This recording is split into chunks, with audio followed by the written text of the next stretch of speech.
Nous sommes en novembre 2009.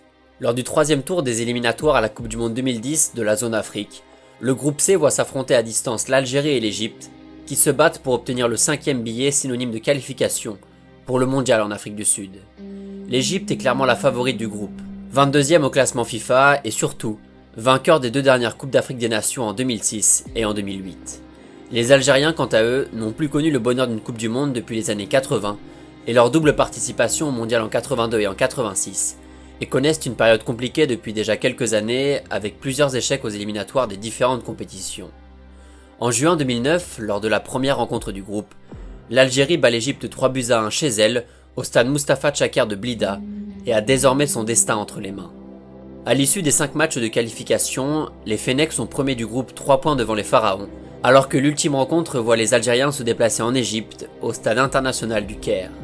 Mais alors que les Algériens arrivent à l'hôtel 2 jours avant la rencontre, le 12 novembre 2009, le bus de la sélection est caillassé par des supporters égyptiens, faisant plusieurs blessés dont 3 joueurs ainsi que le médecin de l'équipe algérienne. C'est le début d'une grosse semaine de débordements physiques et diplomatiques entre les deux pays, ou quand le football laisse place à la violence.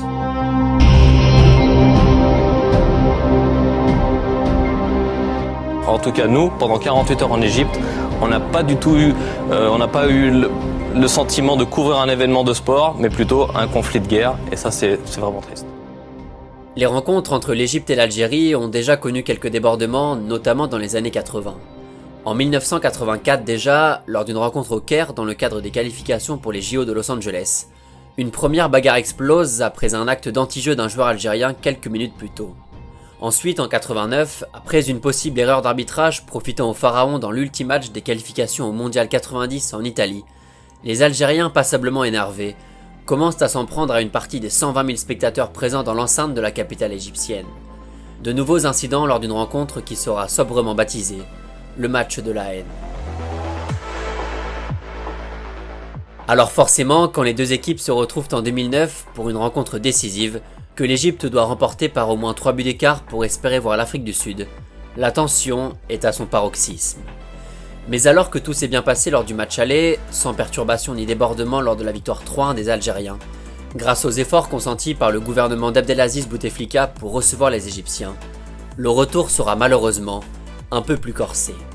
Les Fennecs sont accueillis au Caire par des jets de pierre en direction de leur bus, blessant plusieurs membres de la délégation avant leur arrivée à l'hôtel. La tension atteint des sommets, la FIFA demande quand même de faire jouer la rencontre, malgré le risque évident de débordement entre les supporters des deux camps. L'hôtel de l'Algérie devient un véritable bunker. Les Fennecs sont escortés jusqu'au stade le 14 novembre, sous la surveillance d'un impressionnant convoi de sécurité armée.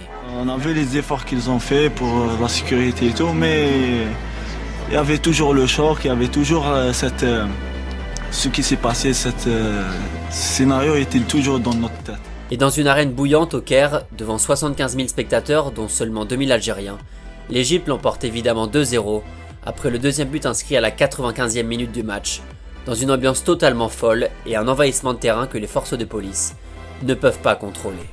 Et la situation va s'empirer dans la nuit lorsque des violences éclatent entre les supporters des deux sélections, blessant plusieurs dizaines de personnes au Caire, alors que dans le même temps, des entreprises égyptiennes présentes sur le sol algérien sont saccagées. A noter également une bagarre entre journalistes des deux sélections à la fin du match, et le rapatriement de l'ambassadeur égyptien présent sur le sol algérien. La situation devient incontrôlable. Après la victoire 2-0 des Égyptiens chez eux, les deux équipes sont à égalité parfaite avec 13 points et une différence de but de plus 5.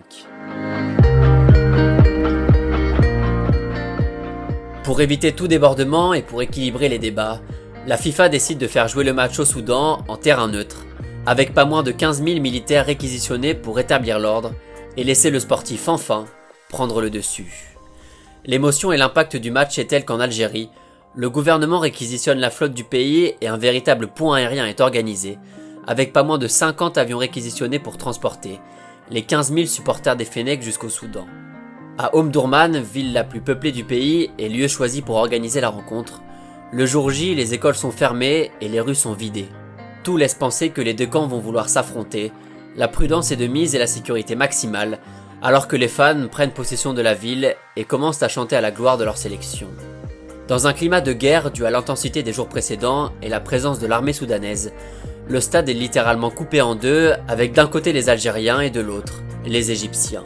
6 jours après le début des violences et les jets de pierre sur le bus de la sélection algérienne, en ce soir du 18 novembre 2009, les deux équipes ont rendez-vous avec leur histoire, 20 et 24 ans après leur dernière participation respective à la plus belle des compétitions internationales. 50 000 personnes sont présentes, les deux équipes ne sortent pas du même couloir pour éviter la moindre échauffourée.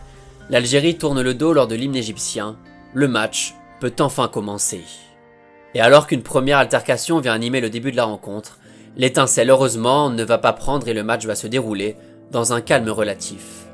À la 40e minute, l'ouverture de Karim Ziani, qui vient de quitter l'Olympique de Marseille pour l'Allemagne, trouve son coéquipier Antar Yahya, qui envoie une merveille de demi-volée.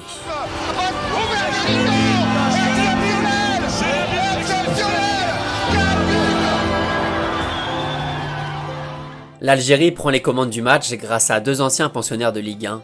Le pays explose et croise les doigts pour la suite de la rencontre. Pendant que les Égyptiens font tout pour marquer, le gardien Chaouchi repousse tous les assauts des pharaons pour aider son pays à conserver le score. Après plus de 50 minutes irrespirables pour le peuple algérien, l'arbitre siffle la fin du match. Le pays est qualifié pour le prochain mondial, 24 ans après sa dernière apparition au Mexique, en 1986. Les Algériens sont accueillis en héros, la peur et la violence a laissé place à l'euphorie dans les rues d'Alger. Reçus par le président et après une parade de plusieurs heures dans les rues de la ville, les joueurs de la sélection profitent du moment, après une semaine où ils auront émotionnellement tout connu. Cette victoire marque le début de l'ascension des Fennecs, éliminés en poule de la Coupe du Monde 2010 mais 8e de finaliste lors de l'édition 2014, après être sortis des poules et défaits en prolongation contre les Allemands, après un match héroïque. Bon, et la confrontation qui suivra entre les deux équipes, 2 mois plus tard lors de la demi-finale de la Coupe d'Afrique des Nations 2010, verra l'Égypte écraser l'Algérie 4-0 avant de remporter la finale pour réaliser un triplé historique dans la compétition. La rivalité entre les deux sélections a atteint des sommets en cette fin d'année 2009. Des médias, notamment égyptiens, qui n'ont fait que mettre de l'huile sur le feu.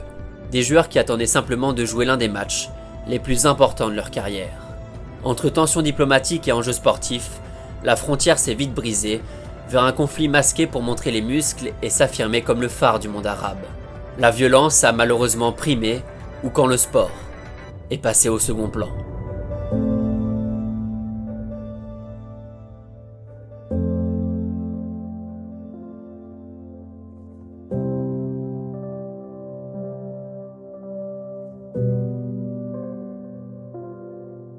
Si vous voulez suivre Compte de Foot de plus près, n'hésitez pas à vous abonner à notre compte Twitter qui s'affiche ci-dessous.